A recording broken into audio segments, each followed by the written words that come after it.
जंगल में बंटी पानी पूरी का ठेला लगाता था। उसकी पानी पूरी खाने के लिए पक्षियों की भीड़ लगी रहती थी। एक दिन उसकी पत्नी टुनटुनी उससे कहती है, आजी सुनते हो, जंगल में 1 महीने से मेला लगा हुआ है, लेकिन तुम एक भी दिन मुझे लेकर मेले में नहीं गए। किसी दिन मुझे लेकर मेले में चलो ना। टुनटुनी तू तो जानती है मुझे समय नहीं मिलता, तू अकेले ही मेले चली जाना। नहीं जी, जब तक आप मुझे मेले में लेकर नहीं चलेंगे मैं नहीं जाऊंगी। मुझे तो आपके साथ ही मेला घूमने जाना है। आपको जब देखो बस पानी पूरी ही बनाते रहते हैं। ऐसा लगता है बस आपको पानी पूरी से ही प्यार है, मुझसे तो प्यार है ही नहीं। एक दिन पानी पूरी का ठेला नहीं लगाओगे तो परिंदे भूखे नहीं मर जाएंगे। अच्छा भाग्यवान, बस अब गुस्सा मत हो, चल मैं तुझे मेला घुमा कर लाता हूँ। बंटी और टुनटुनी मेले में जाते हैं। वो दोनों देखते हैं कि मेले में बहुत सारी दुकान लगी हुई है। आजी सुनते हो, इस मेले में तो चाट पकौड़े भी बिक रही है। तुमने क्यों नहीं अपनी पानी पूरी का ठेला लगाया? टुनटुनी, मैं भी अपना पानी पूरी का ठेला लगाना चाहता था, लेकिन इस मेले में दुकान लगाने का किराया बहुत ज्यादा है, जिसे दे पाना मेरी बस की बात नहीं। चलो छोड़ो, तुम अपना मन छोटा मत करो, मेले में से जो तुम्हें लेना है ले लो। टुनटुनी मेला घूमने लगती है।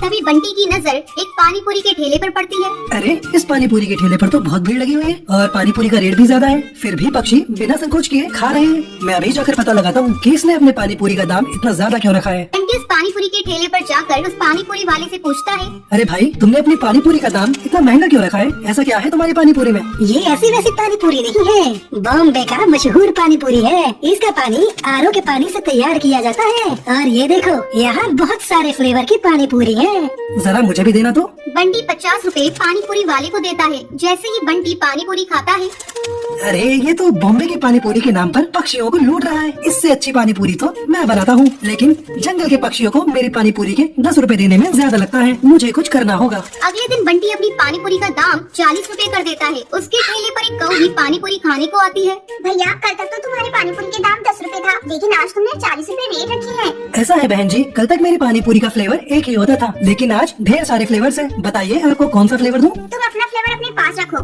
मुझे तुम्हारी पानी पूरी नहीं खानी। तुम बहुत लालची हो गए हो। धीरे धीरे बंटी के पानी पूरी के ठेले पर पक्षी आना बंद कर देते हैं। तभी एक दिन टुनटुनी उससे कहती है, देखा तुमने, पानी पूरी का दाम बढ़ा दिया और पक्षियों ने तुम्हारे ठेले पर आना बंद कर दिया। तुम ऐसा करो, कल से अपने पुराने रेट पर ही तुम पानी पूरी बेचना। तुम सही कह रहे हो टुनटुनी।